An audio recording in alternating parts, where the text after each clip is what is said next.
ఇంకొకటి ఏంటంటే వాళ్ళు అంటున్నారు, వీళ్ళు ఇంతున్నారు, వాళ్ళంతమంది వీళ్ళు ఇంతమంది ఇట్లా చేస్తున్నారు. దయచేసి కూడా మనం ఇంకొక కమ్యూనిటీని కించపరచొద్దు, ఇంకొకరిని తిట్టొద్దు, ఇంకొకరిని హేయంగా చూడొద్దు, ఏ భాష వాడరాదు.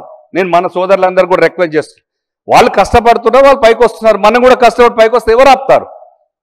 మనల్ని ఇంకోళ్ళ మీద ఏడ్చే బదులు మనం కూడా పని చేసుకుందాం, మనం కష్టపడదాం, మన టాలెంట్ కూడా చూసుకొని. నువ్వు ఖచ్చితంగా గెలుస్తావు అని కూడా నీ దగ్గరకు వచ్చి ఒక పార్టీ కావచ్చు, ఒక పార్టీ ఖచ్చితంగా టికెట్ ఇస్తుంది. ఎందుకు ఇవ్వ చెప్పండి? గెలుపు గుర్రాలకు మాత్రమే టికెట్ ఇస్తారు. కులంలో ఒక స్టేజ్ వరకు వచ్చే వరకే కులంలో అభివృద్ధి, కులం నుంచి పైకి తీసుకుంటారు. కులమే మెయిన్, కులమే బలం, అది నేను కాదంటలేను. పైకి లిఫ్ట్ ఇచ్చి తీసుకున్న తర్వాత మనం ఆ పునాదిని, ఆ కులాన్ని మర్చిపోకుండా సేవ చేసుకుంటూ ఉండాలి. మిగతా వాళ్ళకి లిఫ్ట్ ఇచ్చే ప్రయత్నం చేయాలి, ప్లస్ దాన్ని మనం అభివృద్ధి కూడా చేసుకోవాలి. మనందరం కలిసిమెలిసి ఉంటే ఇది జరగడానికి పెద్ద కష్టం కాదు. ఢిల్లీలో మీటింగ్ పెట్టుకున్నాం.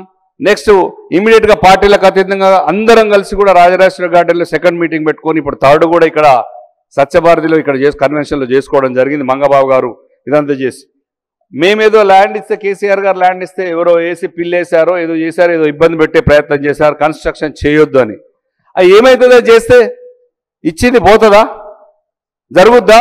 ఒక కులానికి ఇచ్చింది నువ్వు వెనక్కి తీసుకున్నావు అనుకో, ఇక ఆ కులాలు అందరూ మంట మండితే ఒక్కుంటారు. బీసీలకు ఇది మాకు ముఖ్యంగా కూడా ఆత్మగౌరవం, ఇది దెబ్బతిన్నది. ఇది దీని మంటల్లో ఖచ్చితంగా ఎవరైతే నష్టపెడతారో వాళ్ళు ఖచ్చితంగా కాలిపోడు ఖాయం. మేమేం అడుగుతలే, మేము ఎంతున్నామో మాకు అంతే ఏమంటున్నాం. మేమేం గుంజుకోవట్లేదు కదా, కష్టపడుతున్నాం. మాకేం జరుగుతుంది, మాకు న్యాయం చేయమని అడుగుతున్నాం. కులాన్ని తగ్గించి అన్ని తగ్గించేసి ఇచ్చిన ల్యాండ్లో కూడా కన్స్ట్రక్షన్ చేయొద్దని చెప్పేసి ఆపే ప్రయత్నాలు చేస్తే మొత్తం ఎట్లయితుందంటే, పిల్లి కూడా ఒక రూమ్లో వేస్తే బయట ఉన్నసి ఒక రూమ్లో వేసి కొడుతుంటే అది కూడా పులిలాగా విజృంభిస్తుంది. కాపులే కదా ఏం కాదనుకొని, కాపులు మున్నూరు కాపులు ఏం కాదని అనుకోకండి. అందరూ ఒకటైతే ఎనీ కమ్యూనిటీ ఎవరికైనా బాధ కలిగితే వాళ్ళు తీవ్ర రూపం దాల్చక తప్పదు. ఆ పరిస్థితి ప్రభుత్వాల్లో ఎవరైనా తెచ్చుకోవద్దని చెప్పేసి చెప్తున్నాను.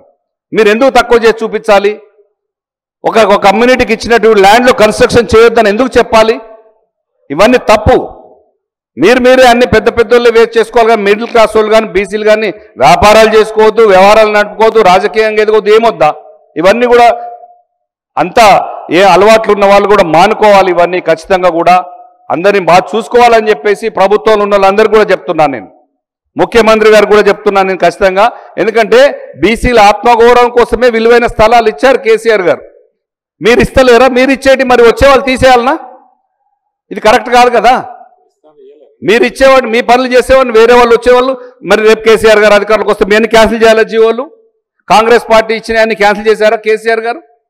అట్లా కాకుండా అందరిని చూసుకుంటూ అధికారంలో కూర్చున్న వాళ్ళు ఒక తండ్రి పాత్ర, ఒక పెద్దన్న పాత్ర పోషించుకుంటూ అందరినీ సమన్వయపరుచుకుంటూ ఎవరికి ఇబ్బంది జరగకుండా చూసుకుంటూ పోవడమే పెద్దల పాత్ర. దానికి పూర్తిగా కట్టుబడి ఉండాలి, న్యాయం చేయాలి. దొరికింది అని చెప్పేసి ఎవరినైనా ఇబ్బంది పెడదామనుకుంటే అది ఎక్కువ రోజులు నడవదు.